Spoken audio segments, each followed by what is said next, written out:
Hey everyone, welcome to the Power Monkey podcast. I am your host, Dave Durante, with my two co-hosts this week, my normal co-host, Chad Vaughn, as well as the man himself, Chris Hinshaw, and we are talking everything CrossFit Open related. This week being the second week of 3, it's going to be 22.2, 2 movements to worry about here. We have deadlifts and bar-facing burpees, an ascending and descending ladder, 1 to 10 and 10 to 1. This workout is going to be much more challenging than maybe the 4 athletes made it look during the open announcement. In fact, I wouldn't really watch those 4 athletes and use it as a template for how you should approach it. So hopefully you'll be able to get some good tidbits on how to approach the workout, how to pace, how to save your back, how to make sure that you can stay nice and fresh and get ready to go for the third workout next week.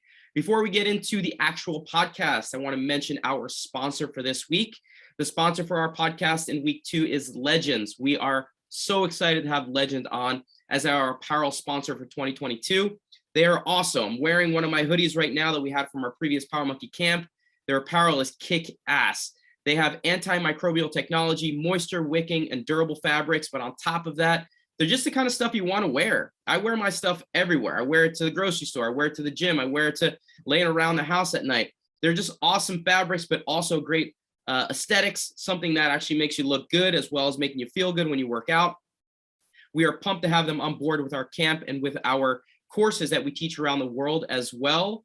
We're lucky to have them on board for 2022 and beyond. So keep an eye out for Legends apparel moving forward. If you are interested in actually purchasing, we do have a quick discount code for you that is available and working from now until Monday at midnight. You can get 20% off your next order of Legends apparel with the code PMF20. That's all caps, PMF20. Go to that Legends website, check out their apparel. I'm going to guarantee that you're not going to be disappointed with the quality of the fabric and the look. They have awesome stuff. The stuff sells out super fast, so make sure if you find something you like, go ahead and get it as quickly as possible. Legends apparel, you guys are going to love it. Now let's get to the podcast.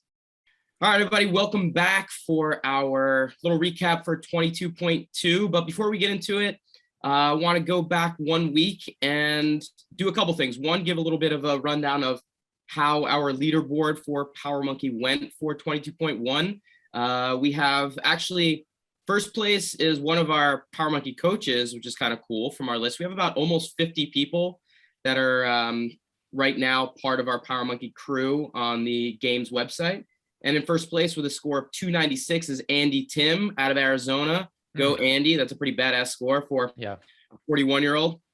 Awesome to see. And in second place, our top female athlete, 5-time Power Monkey camper, not a part of our staff, but we love her. Linda Elston, CrossFit Games podium athlete, incredible athlete, just came off of winning Wodapalooza a few weeks ago. She had 291. So nice. Those are some beast scores from some of the Power Monkey community out there. I myself had a score of 255. So I actually got 15 reps into the 9th round. So I think after we had our conversation, I thought around 8 rounds was where I was going to be and ended up a little bit further than that. So I didn't see you guys on the leaderboard. Just kind of curious where both of you guys ended up. Chad, Chris, why don't you start out? How'd it go for you? Oh, you're gonna make me start? Well, yeah, we're not on the leaderboard. I don't have a home gym right now or a place to get officially scored. So you guys are gonna have to take my word for it. But if I was gonna lie, I would come up with a better score than I actually got. I ended up doing, I think, 185 reps, so six rounds plus 5 reps. So Dave, you certainly got me pretty handily on that one. But I'm looking forward to this next one. So, what was the sticking point for you?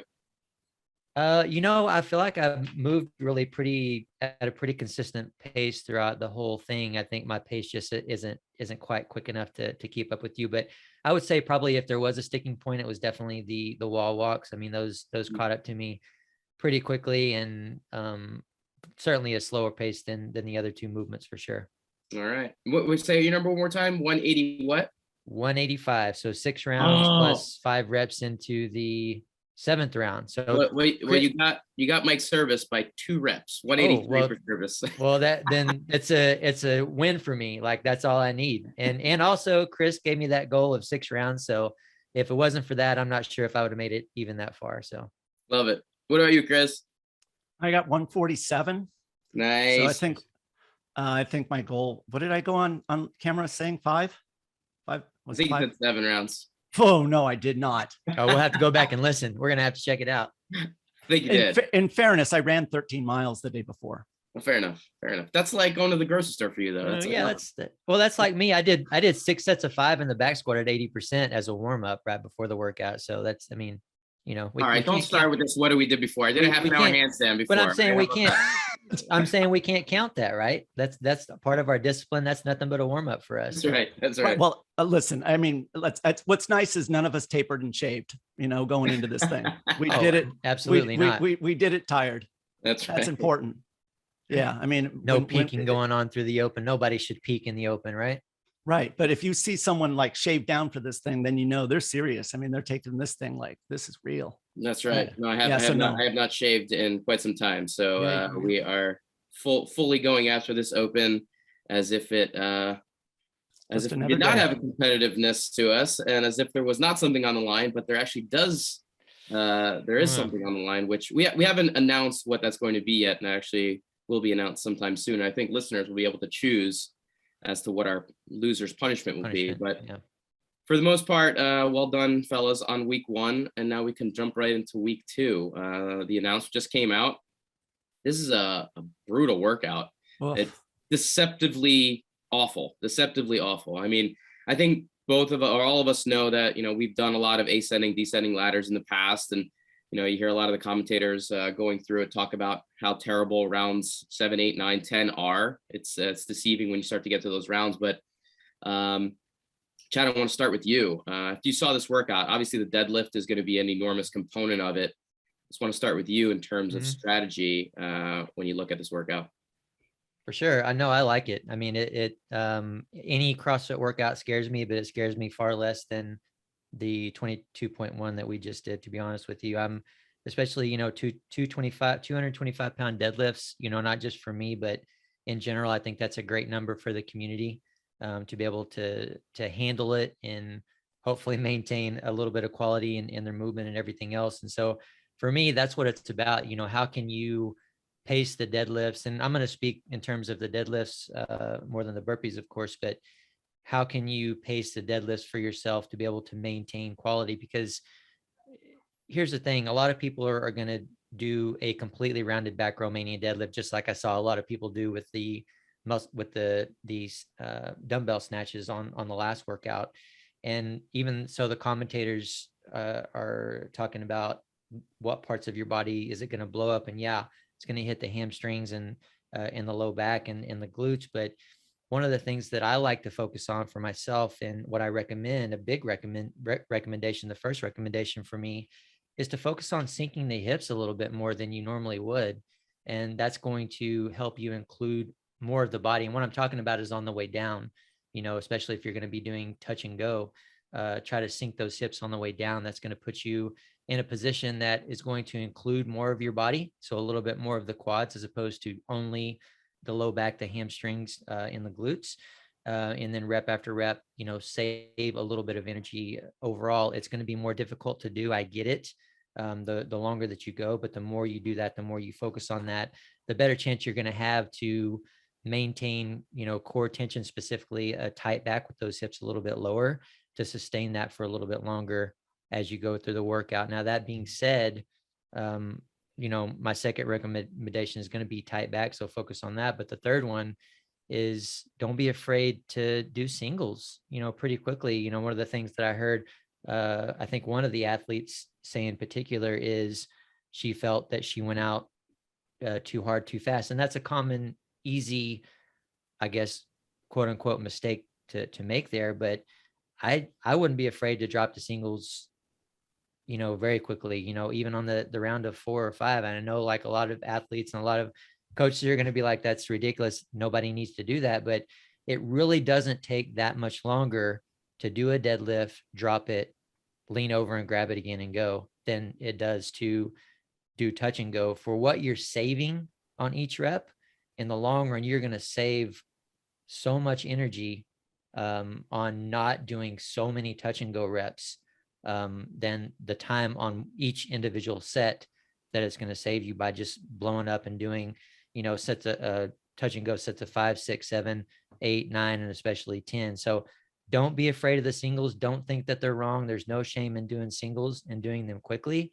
I promise you, as long as you are able to make yourself lean back over and immediately go again, then you're almost just as fast as touch and go reps. Mm-hmm. Now, looking at the games athletes, you mentioned, Emma mentioning maybe he went out a little too fast and realized that.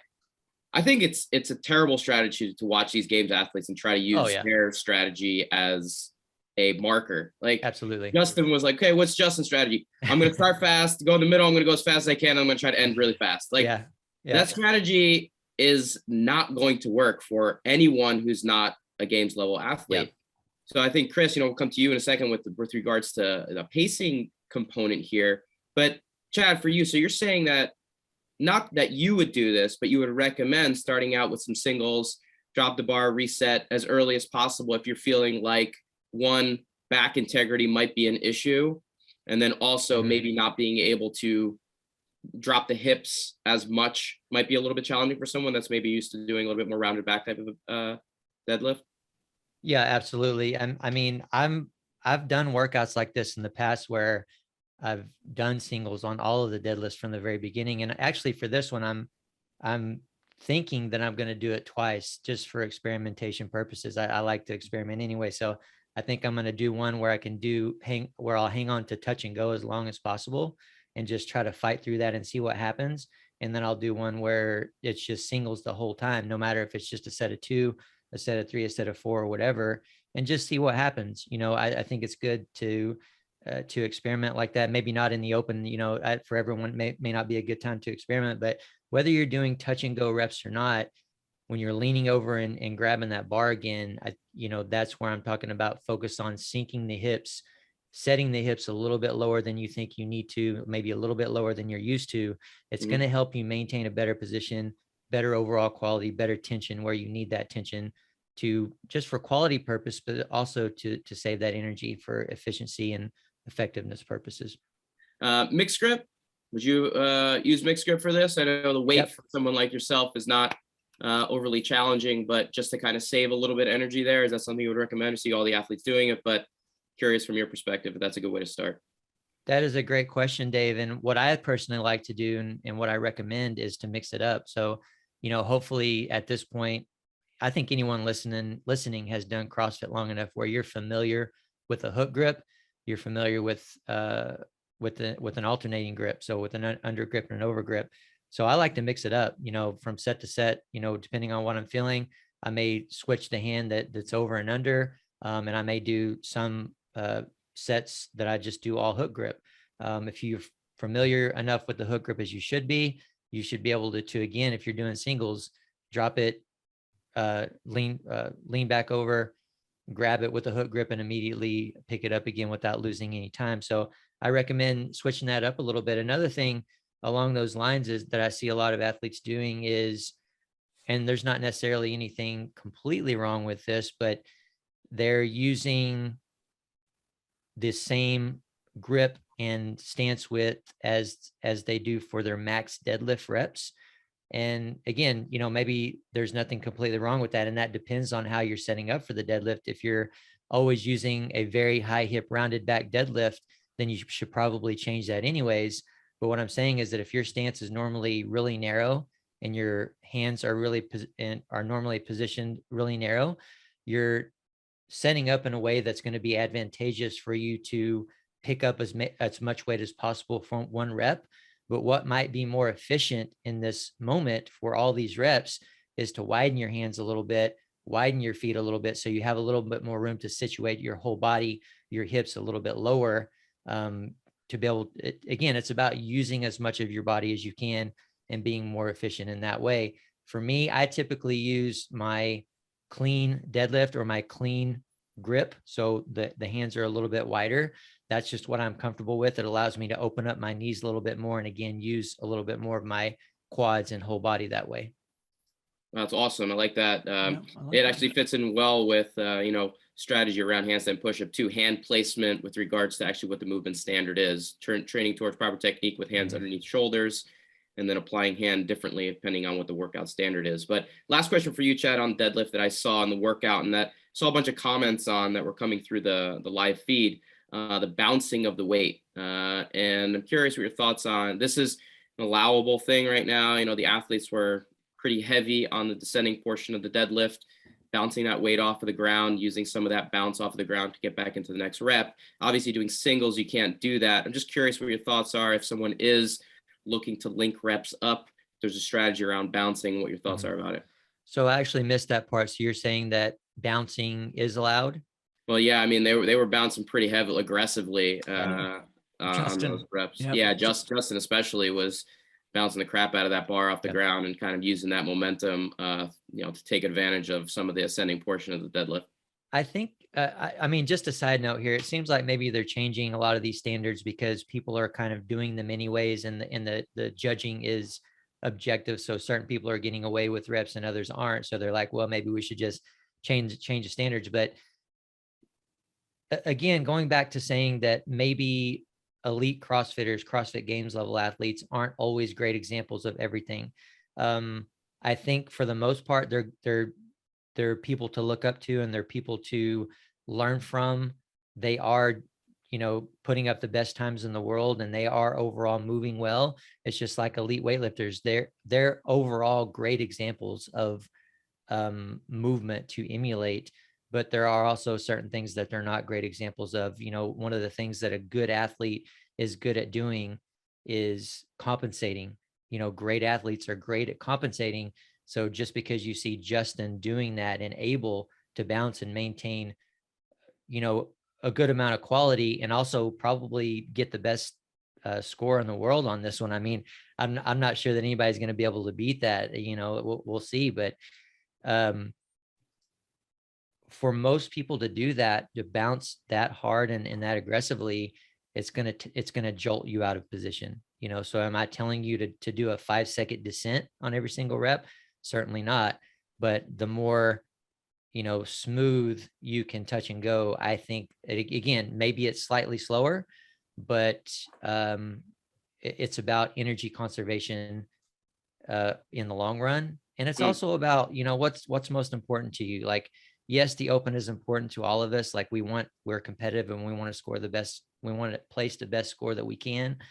But at the same time, as an athlete, for overall performance and health and longevity, let's at least think a little bit in terms of, what is best for the movement in general. Yeah, I appreciate that, Chad. And I'm getting a note here saying that judges' course says that bouncing's not allowed, but they were allowing on the camera. So Gotcha. Not quite sure exactly what standard is kind of going after here when it comes to that, but just curious. Chris, let's jump to you. I know from your perspective, I want to hear how the pacing component comes into play here and what your thoughts are when you watched it. Yeah, I like this workout. I like this workout a lot. I think that there's just a lot of good tests for an athlete. And the key though, in this workout, and we didn't talk about it last week, I want to address it this week, is the ownership side of this, that the athlete needs to take some responsibility. And too many times we see that athletes will come to their coach and say, can you help me come up with a plan?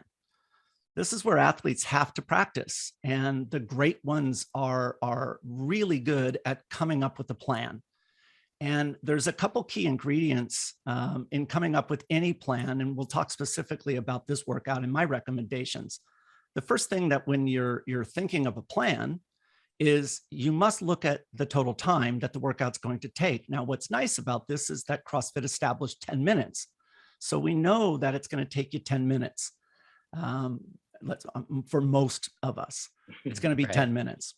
So based upon 10 minutes, we know that that's a time domain where we have to pace. Anything over 3 minutes, you don't have an ability to take it out fast and just hang on. You've got to control that intensity because you don't have unlimited energy. You've got to use up that energy to make sure that by the time you use up that last drop, you made it through that 10-minute barrier and you can now lay on the ground and be finished. So 10 minutes is a pacing-based approach, and we have to be able to conserve that energy. And so how would you pace this if you've never done it before? Well, that's the key, is that you have to do some groundwork beforehand, practice a little bit. For example, one of the things that was interesting was Justin Medeiros, his slowest burpee was 3 minutes and 3 seconds. So just add that up. I mean, you're doing 100 burpees times, 3 minutes and 3 seconds. There you go for him. Wait, what do you mean? Can you, his slowest burpee was it took 3 him, minutes? yeah. And then, I'm sorry, 3 seconds, 3.3 seconds. Sorry. Okay, gotcha. Yeah, edit that out. So his slowest burpee was 3.3 seconds. His slowest deadlift was 1.7 seconds. Laura's slowest burpee was 3.1. But now the deal is that Laura was taking a lot of break in between before starting those burpees, which doesn't get counted in this. But if you think about the amount of time it's taking these high caliber athletes 3 to 3.5 seconds to do a burpee. So you need to figure out what your target would be. On the deadlift, like I said, Justin was 1.7 seconds per, and Laura was 1.5 seconds per deadlift. So my recommendation is that you have to treat this workout and look at it in terms of checkpoints to make sure that you're not going out too hot. That would be the kiss of death in this workout, because we saw Laura Horvath go out blazing fast. That deadlift was light for her. Yeah. I mean, Justin Medeiros, that was the thing that I wanted to talk to you about, Chad, was, his deadlift is over 500 pounds. And it actually, we saw him pause at the deadlift on the top of the pole somewhere around 5 minutes into this workout. Ironically, that's where Laura Horvath on the back end, she was having difficulty 5 minutes in. To me, the 5 minute point is where this thing gets real. This is where we saw them struggle halfway. So my recommendation would be where do you want to be at halfway? Meaning at 5 minutes in. What would be a target for you? Are you way ahead? Are you way behind?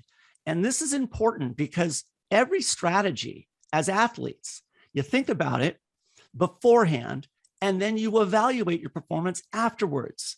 If you think that you're going to finish this thing in 9 minutes and you don't finish, what was the reasoning behind it? And this is how you grow. This is how you learn. This is how you mature as an athlete, is that you evaluate your plan. If you had a shot to do it again, could you do it better? And too many times athletes, they're not thinking about it. They're just sitting down and going. They don't learn. And so they make the same mistakes over again. So number one, it's a 10-minute time domain. Recommend in your training, in your practice leading up to it, get an idea of how long it takes you to do these burpees on average. How long does it take you to do the deadlifts? And put a guess in on what you'll be at 5 minutes into this particular workout. Now, there's two other pieces that I want to talk about. The first one is that you need to think about, where's this workout going to give you trouble? Where is it going to be the point where you say this thing just got real, where you now need to breathe through your ears and you got blood coming down the eyeballs? You got to know where that is. You don't want to be surprised when you get to a sticking point, because here's why. The brain will evaluate your level of pain and it will evaluate your remaining distance. And if it is sitting there and thinking, wow, we never planned on it hurting this bad at this point, meaning your before you start workout perceived amount of pain was significantly less than what it actually is. If there is a mismatch between your actual pain at that sticking point versus what you thought it was going to be, and you underestimated that pain, what will happen is the brain will sit there and say something is wrong. And now you are in trouble. And with 100% certainty, you will underperform. So you must think about, where is your sticking point and how much is it going to hurt when I get there, so that you're not surprised. Now, what I noticed in this workout was it got real for both athletes. And I'm talking about Laura and Justin, 5 minutes in for both of them. Now for Justin, it wasn't nearly as bad, but he did take some pauses at the top of the deadlift 5 minutes in.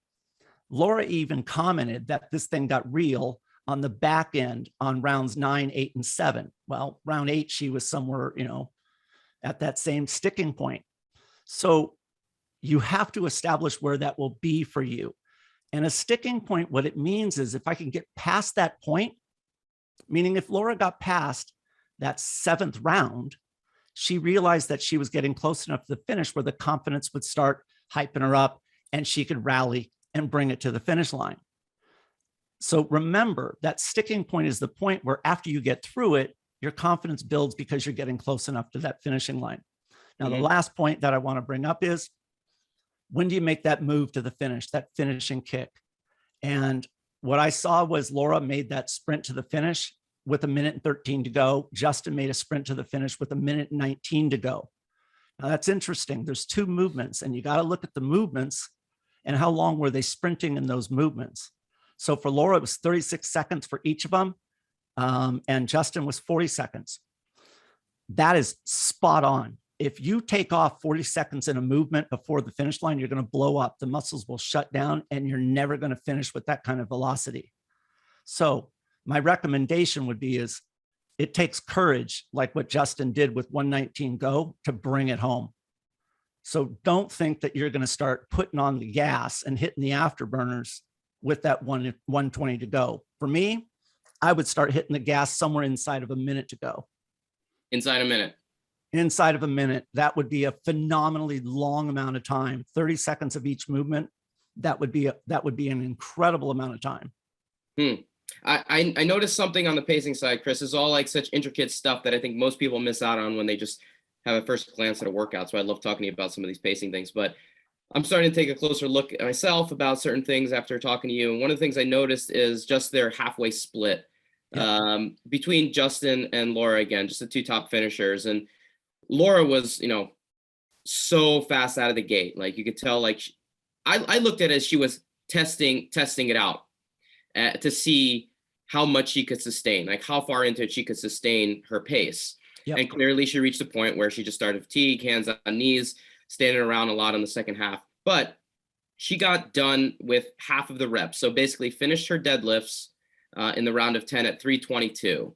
So she was just over 3 minutes and she was halfway done, which is nuts.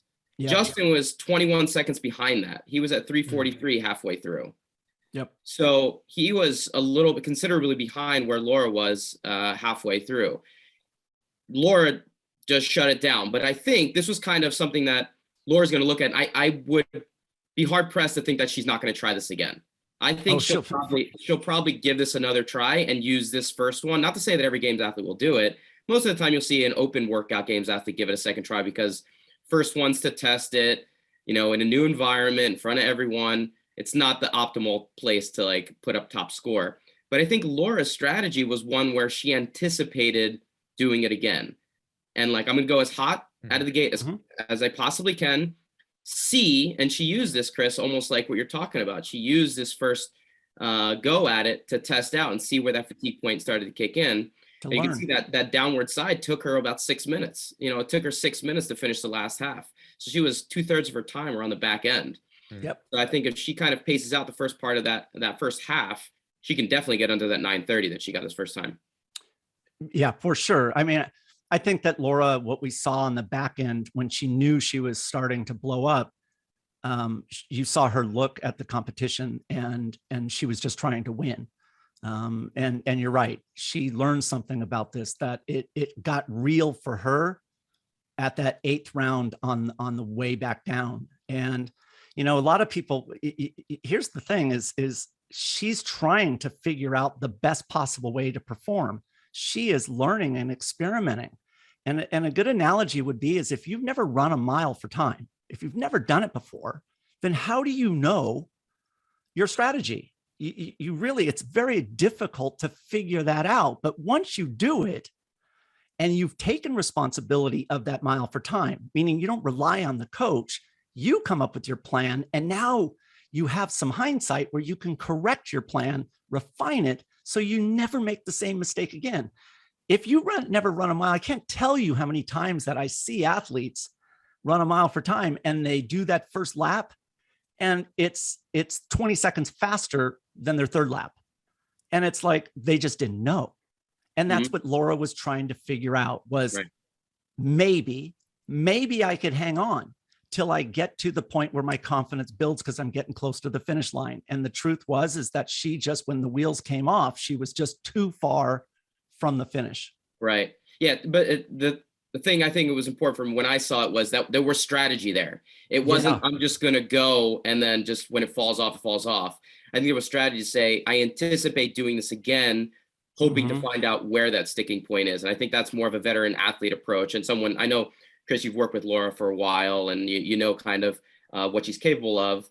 But to me, I saw her come out and I thought she's using this as a test, not to put up a top score, but use this to kind of see where her fatigue point is going to be. Yeah, but I like we were talking about earlier. Yeah, we've got to be really careful in comparing most people against them because, you know, like I mean, Chad, the deadlift weight for both of them was ridiculously easy, yet it did cause them some trouble. Yeah, that's scary to think for the normal human being if they were breaking up their deadlifts and standing with holding the bar, what it's going to be like for the normal human beings out there. Right. So if it's 40% of your 1 rep weight, like Justin Medeiros, it's like, look at the trouble that he had. Well, imagine if you're within, you know, 15, 20% of your 1 rep weight. I mean, that's going to be big time problem for you. Yeah. Right. I mean, and that's what, you know, I think the points that we always try to get across is there has to be some thought. And so, Chris, you said there has to be some thought to your plan. You need to think it through, maybe practice it a little bit.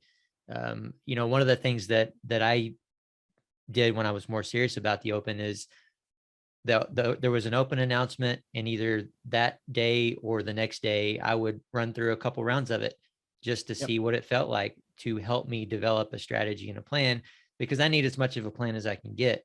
But another thing too is that when I'm moving through the workout, and what I hope other athletes will do as they're moving through the workout is not just move in general, but actually think about something, try to feel a certain part of your body to give you some awareness of what's going on and to move a little bit better.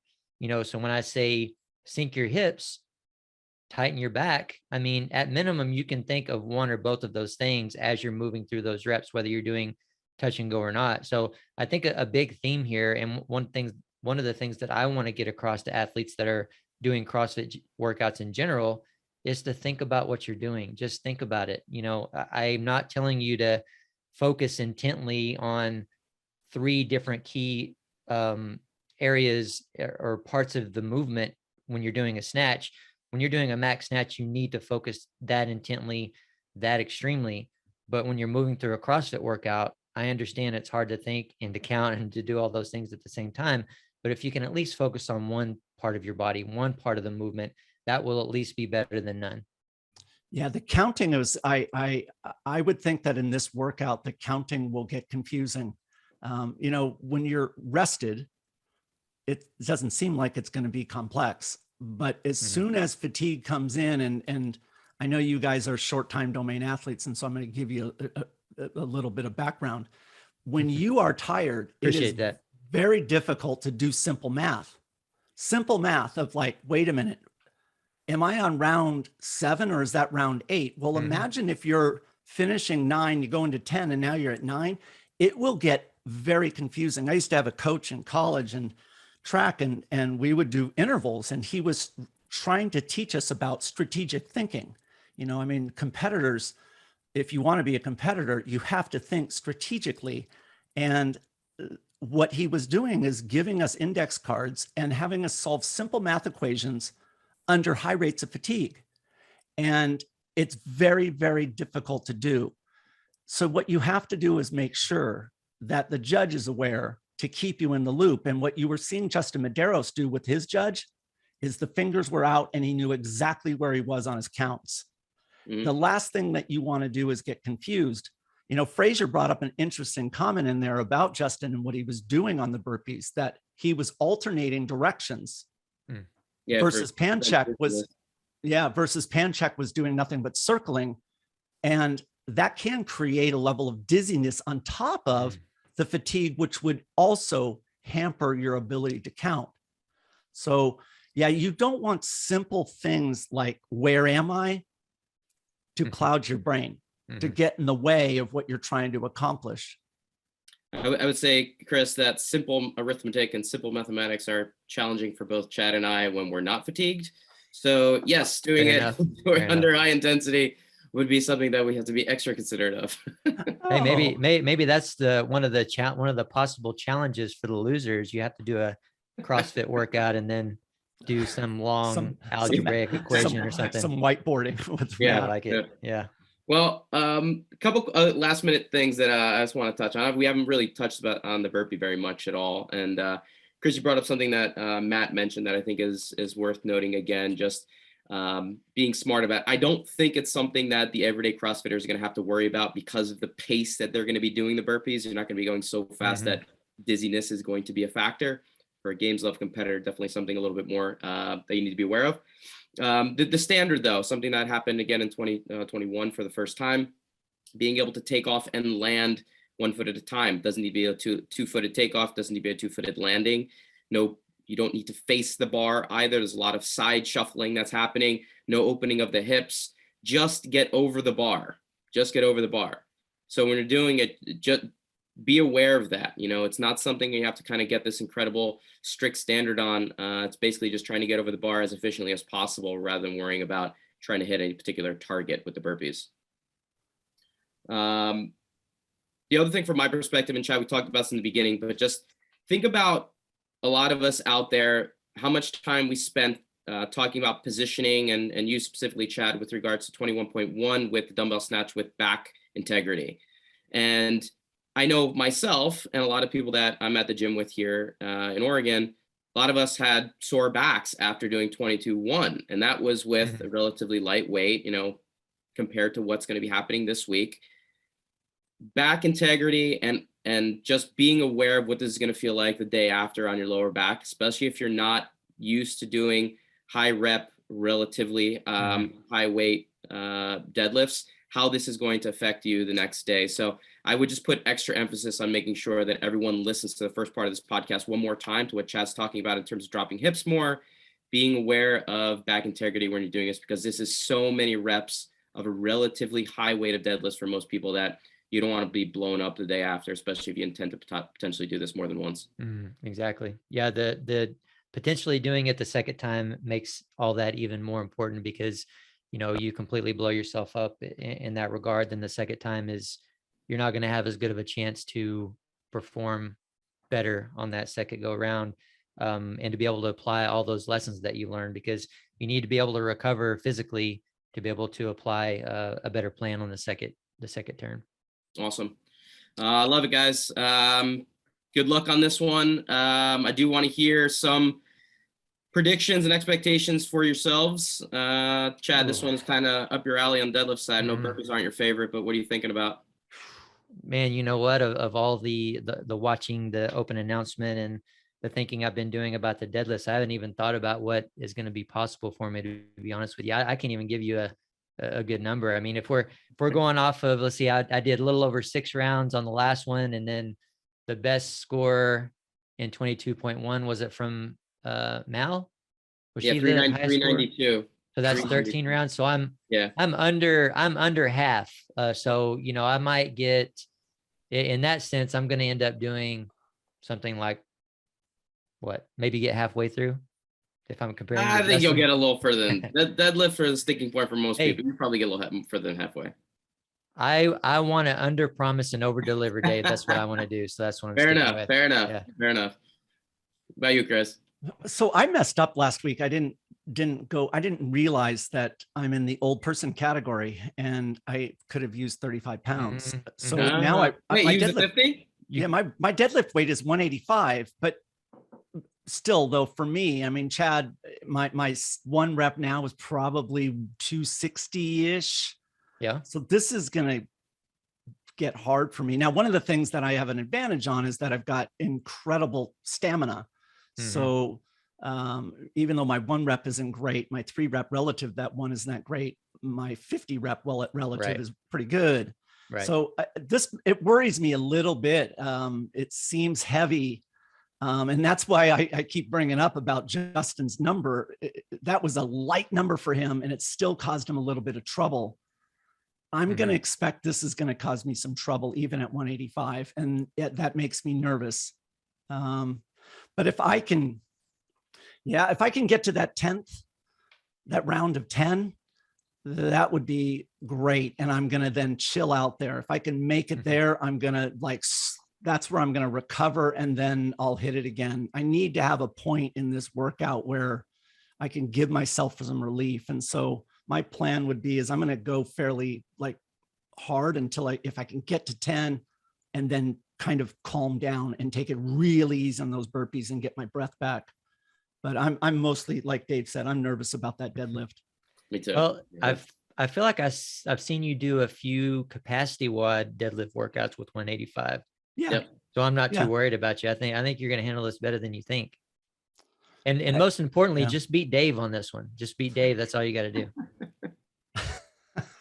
I am at the top of our leaderboard right now. So you are. See that we got to take him down. So see what happens on this one. I think getting past the halfway point, maybe into the rounds of 9s or maybe into the rounds of 8s would be kind of a goal for this one. Maybe into the rounds of 8s on the back end. Since I know that that's what you're aiming for, Dave, that gives me some extra motivation there. Right. Yeah, maybe I got to make it further than halfway. I really like this workout. It's interesting, isn't it, that there's only 3 open workouts, and so far what CrossFit has done is created workouts for the average CrossFitter, and that they could wrap their head around this. Right. It's not something that's overly technical. It's a difficult time domain, but it's manageable. I'm pleased at what they're doing. I'm just worried now about next week being double unders and chest to bar. That's exactly what I was going to say. I just hope there's no pull-ups or muscle ups or something like that. I mean, come on, keep them out of there. They're too technical for everyone to do. They're too technical. They're coming, and if we see double unders, we're gonna have a special guest to come on and potentially give some insight into that. So looking forward to week 3, but we got to get through 2 first. Do you think that it'll more likely be pull-ups or toes to bar? I don't know. I think that they scale that way with toes to bar. So I think that you guys will do chest to bar, and then I'll end up getting to do something like knees to chest. Really? Well, the benefit of being, oh no, I'm kidding, Dave. No, that sounded very sincere. Yeah, I don't like that. Well, let's face it, Dave, if there's chest to bar and we're all doing them, I mean, you might as well just take the gold medal. Hey, this is CrossFit, guys. This is they're testing the I guess I'm more in the middle. I'm more of that middle of the bell curve than you two are. You guys are opposite ends of the spectrum. I would be a little bit more towards the center, I guess. Yeah, but let's face it, if this workout was written for Chad, that deadlift would be 500 pounds. Oh, yeah, there you go. I actually saw somebody write in the comments that Castro had originally written this workout. It was 315 and not 225, and that they changed it to 225. I think there's been 315 in the open before. Even more. Yeah, there is. But, that was one of the things that, I've been doing CrossFit since 2008. And when I started, I wasn't even safe enough to do a deadlift other than just the bar. And after 3 years, I get to 225, and then they change what RX is. They reestablished RX, and then we're telling me that my 225 was scaled, and that never sat right with me. Is that why are they calling mine scaled? RX should be the higher weight. And it's nice that it's back to what it used to be. I mean, look at all the old named workouts. It was at 225. And this whole thing of changing, we need to have a standard of what's the goal? What is health? And what is fitness? And is it 315 or is it, 405? Is it 225? Right. And it never sat well with me. And I love that it's back to something where the more recreational person can look at it and go, I don't have to scale a number that is unreasonable. Right. Yeah. Well, I think, of course, it's always going to be different for different people. But like I said in the beginning, I think 225 is, a great number if we're trying to be as inclusive as possible. And it's just a much better number. And there's no reason. I mean, I'm glad for all of the, I guess, what we can call experimentation that went on with open workouts in the past with those bigger numbers. But I think 225 is definitely more fair and manageable for most people. So Yeah. glad to see that. And then of course the 180 is 185 for the females, right? Yep. Yep. So that's a great number as well. And yeah, I'm looking forward to this one, guys. I may actually get off of this recording and go give it a try for the first time right now. So excellent. Well, before we jump off, Chad, you can do our closing here. But any wait, I have one question. Yeah. Who do you think's going to win? I think this is a Tia workout. I think Tia's gonna. Yeah, I do too. Yeah. All right, I'm going to make a prediction. So, by the way, I got a text message from Roman Krennikov today, and you saw denouncing this whole war and the whole thing that's going on, and he got his visa a while ago. He's in Madison right now. As soon as this thing happened, he's like, I got to get out of here, and he left Russia. Wow. So he's sitting in Madison, and there is some motivation from this guy. This is a good workout for him, a really good one for him. It's a moderate weight, and this guy can burn that engine like nobody's business. So I've got to say that 7:30. That's going to be the winning time. Oh wow. Okay. Wow. All right. Well, I'll definitely keep an eye out for him. 7:30. I mean, if we're going to make a pick, let's just make something. Make a pick. I like 7:30. Yeah.